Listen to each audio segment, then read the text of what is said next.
Well, I knew I was going to get drafted somewhere between, I think, the fourth round and probably not being drafted at all. And I knew that because of the type of season I had my senior year. But ironically, my junior year, at the start of my junior year, I was actually projected as the third best back in the nation. So things kind of went downhill for me my senior year, and then it just got to a point where I started reading some of the press clippings. You read the magazines, and it came out where, hey, this guy is dropping, and maybe he's projected as a fourth rounder, or maybe a seventh, fourth or a seventh, or maybe just a free agent. So I kind of knew that I wasn't going to go in the early rounds, and so I prepared myself for that. When I watched the draft, the first couple of rounds was just purely entertainment for me, and I just kind of just after a while you start to wonder, all right, the third round comes, the fourth round comes. Okay, am I going to get drafted?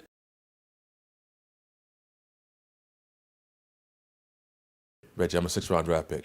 They don't call six-rounders up and say, hey, are you ready? Are you excited to join the Denver Broncos? Yeah, I saw it come across the ticker, and then that was how I knew that the Broncos selected me.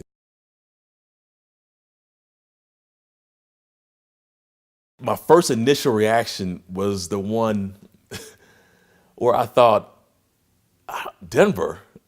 Like, I had never spoken to Denver. I didn't want to go to Denver. I didn't think of Denver as the team that was, the glamorous team where it's like, okay, I want to go play for the Broncos.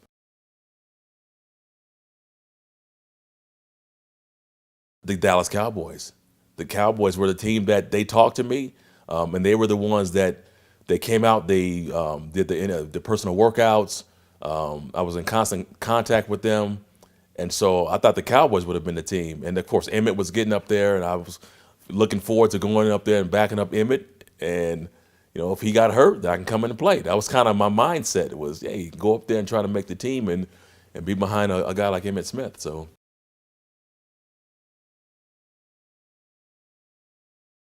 everything I did was basically mental reps.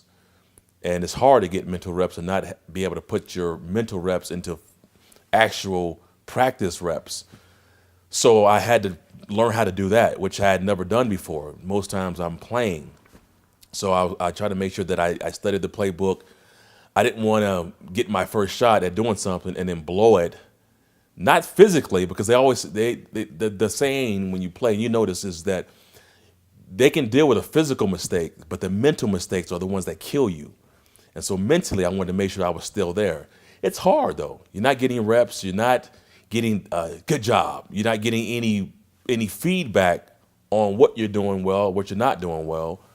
Coaches aren't talking to you, So I didn't know how I was doing. I just felt like as long as I kept my head down and keep studying, making sure that if I'm thrown in the game or practice, that I don't blow it with just not knowing the assignment.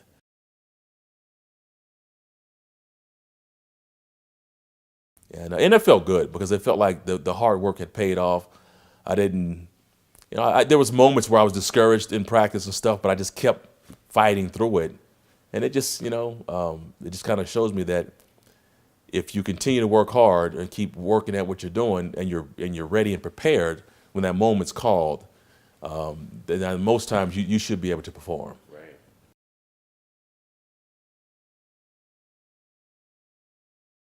Do the basics. I think if you can stay on the field and just not make the mistakes mentally, do your assignment, not trying to think about making big plays, but just trying to stay within the framework of the offense and stay within myself and just do what I was coached to do. Make sure that if the ball was thrown to me, just catch it. You don't have to catch it and make 10 people miss and score a touchdown. Catch the ball first. So I dummied down everything to just the simplest form. Just do your job. Do the job. That's what I did.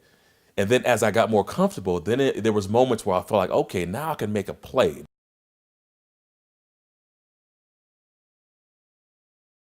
The first order of business for me is when the pressure's high, I try to slow things down. I tend to say I've been there before. Football fields don't change. I try not to let the moment become bigger than what it is. Wherever it is, Super Bowl, I try to treat a Super Bowl as if it's a preseason game. A preseason game as if it's a Super Bowl. They're all, to me, they're all the same. And if I treat every moment the same way, you will never allow the big moments to be big moments. And then you're always on. The switch is always flipped. You don't have to say, okay, it's a big moment. Let's go flip a switch. Let's go play.